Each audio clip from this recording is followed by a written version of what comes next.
We'll go Mike to Zach.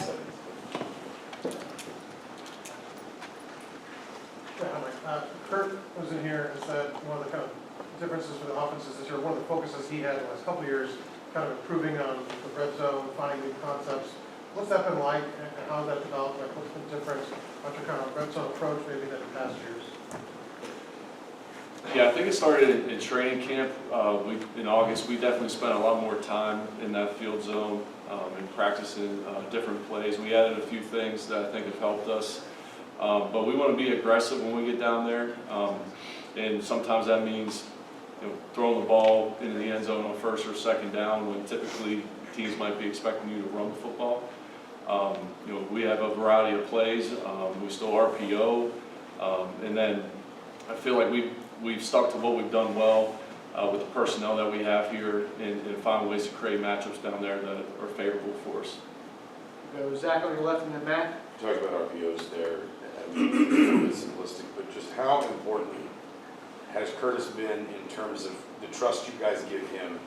I'm not asking for like maybe a percentage of plays, but it just seems like more than maybe most quarterbacks, he's getting the option pre and even post snap to kind of decide what happens, what plays run. Just how important is how does he earn that trust, and how important is his decision making? I would say he earned the trust since he got here in January. He had some experience with it at Ohio as well. But just the amount of reps that we accumulate on those throughout spring ball and then into training camp and throughout the season, I feel like he's become really comfortable with all those things that we're asking him to do, and that his decision making has been obviously very on point throughout the whole year. He knows when to hand the ball off. He knows when to give a receiver a chance. He trusts some guys to win versus man-to-man at times, and he's just very smart with the football. And each and every week that we've gone through the season, I feel like he's felt more comfortable with it, and definitely has gained our trust from a very early stage in practice. We'll go Matt on your left and then Todd.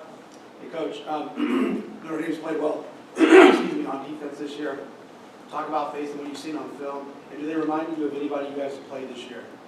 Yeah, they have really good personnel. I would say their personnel is going to be very similar to the Michigans and Ohio States, and we've seen countless other good players throughout the year, whether that's in the secondary or on the D-line, linebackers. But they're going to be up there with the best that we've played. They play really fast. They keep you off balance. They don't make anything easy for you.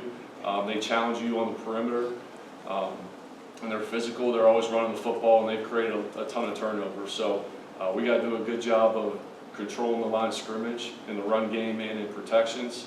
Obviously, protecting the football is a key every single week, and then we got to find a way to create some explosive plays. We'll go Todd and then Pete. Notre Dame coach Marcus Freeman said yesterday that Harvey Cross will be back for this game. I know you've probably prepared. He hasn't played with me, but I'm sure you're prepared for him. But what is one guy can one guy kind of change the way the defensive front looks? And I don't know if it changes your preparation, but how much do you kind of account for that? Yeah, we'll be very aware of when he's on the field, and making sure that what we're calling in that situation, or up front, if we're able to get some double teams on him, we'll take advantage of that when we can. But he's a proven guy. He's very active for a bigger guy with his size. He moves very well. He's quick. He reminds me of some of the D linemen that we have here on our team, and he's very disruptive. So we'll have to do a good job of getting double teams on him, like I just said, but also we'll try to stick to what we do well, and maybe change some schemes up where we might be able to get the ball on the perimeter, or maybe not run it right at him. We'll go Pete and then Ravi. Coach, up here, you brought in Surratt and Price to make an impact. They certainly have. What makes them stand out? They're both extremely competitive. They work their butts off throughout the week in their preparation on the field. They're really good, smart football players as well. They have the ability to adjust to what the defense is giving them and find ways to get open. And I would say that with a lot of the guys that we're playing with on the perimeter, add Keyshawn Williams, Miles Cross, Coop, Kobe, and those guys whenever they're in there. I've been very fortunate with that whole group, and Miles and Elijah have had really good years up to this point. But they're always hungry. They're hungrier to find ways to continue to get better. And they've just been able to make a lot of different plays for us with the ball in their hands or down the field in the pass game. And it's been it's been good to see their hard work pay off throughout the year. We'll go Rowdy on your left, and then we'll go to Zoom to Adam. Yeah, Coach, obviously, one thing that stands out about you guys is downfield blocking by the receivers.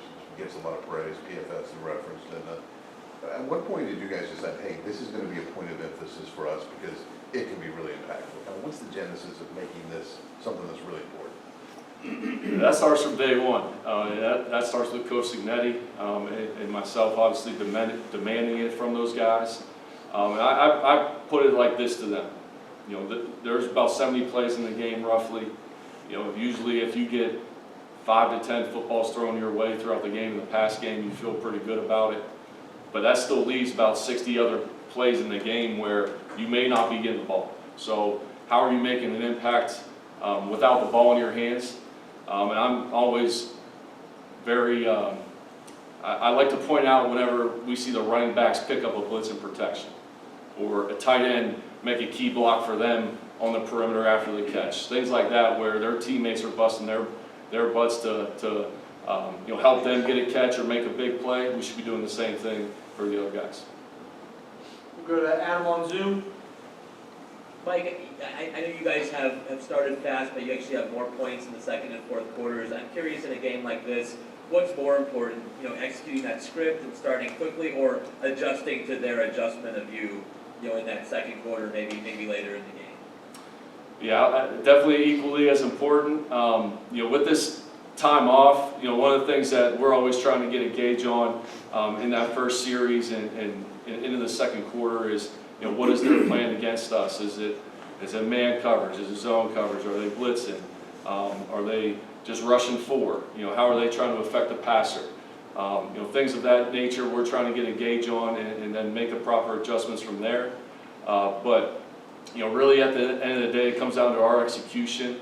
In this time off, we've been able to prepare for these guys for a couple weeks now, and also give our players not only their main couple looks that they'd like to run on defense, but some of the one-offs as well, just so whenever things come up in the game, we're able to talk about it and get it adjusted. We'll go Daniel on your right, and then Zach B.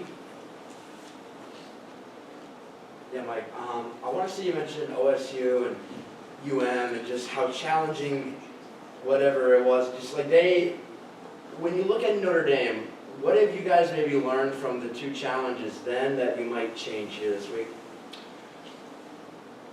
Well, the Ohio State and the Michigan game were a little bit different for us. And really some of it was winning one-on-one matchups. Some of it was, maybe we dropped a couple passes that we typically don't drop. Miss a throw, miss a read, things of that nature. Sometimes it was mental errors with assignments.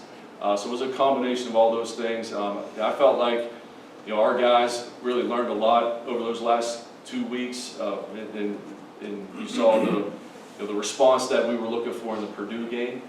So I'm looking forward to carrying that over from what we put on tape against Purdue, and learning from those past experience against Ohio State, Michigan, and being able to go out there and execute at a high level on Friday. We'll go Zach B front right, and then Jack, or then Seth. Coach, on that Ohio State game, what are some of those things that you guys learned from yourselves in that road and hostile environment, and how prepared do you guys think you'll be for that in South Bend?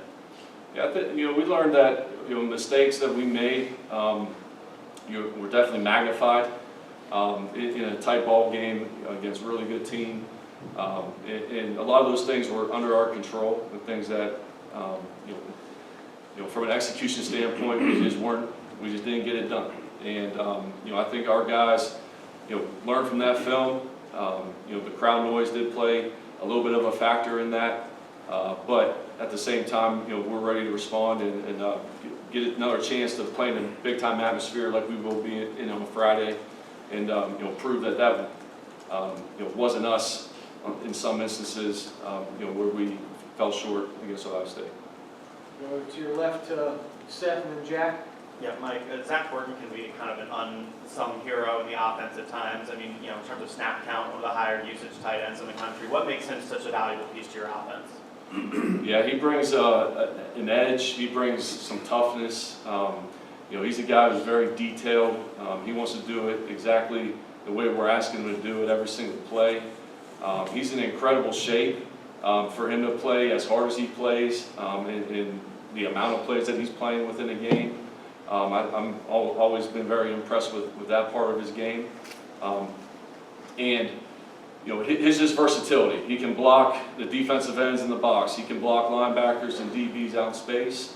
And he does a really good job catching the football whenever a pass comes his way. So he's really just an all-around, really good player, complete player, and a guy that we have a lot of trust in.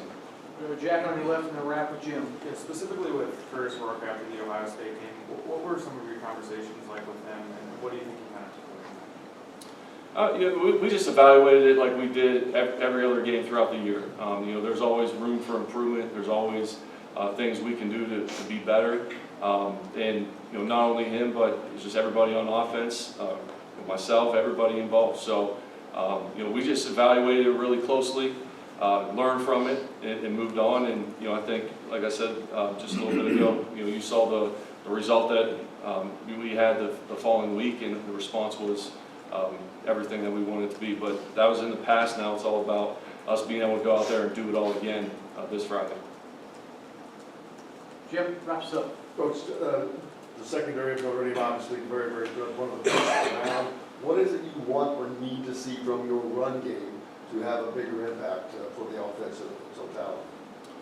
Yeah, definitely controlling the line of scrimmage, and it starts up front with those guys. Being efficient whenever we are running the football, keeping us in positive down distance scenarios. We're going to have our one-on-ones on the outside at some point or the other. They like to play a lot of man coverage, but they challenge you. They make every throw is contested. They make you be accurate with the football. They make you have to be great with releases, top of the routes, things down the field to be able to create separation and get open.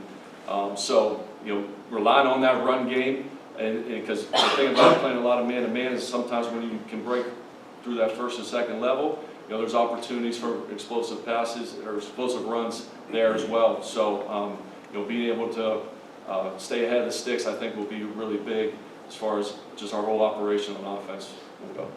Awesome. Thanks, Mike. Thank you, guys. Thanks.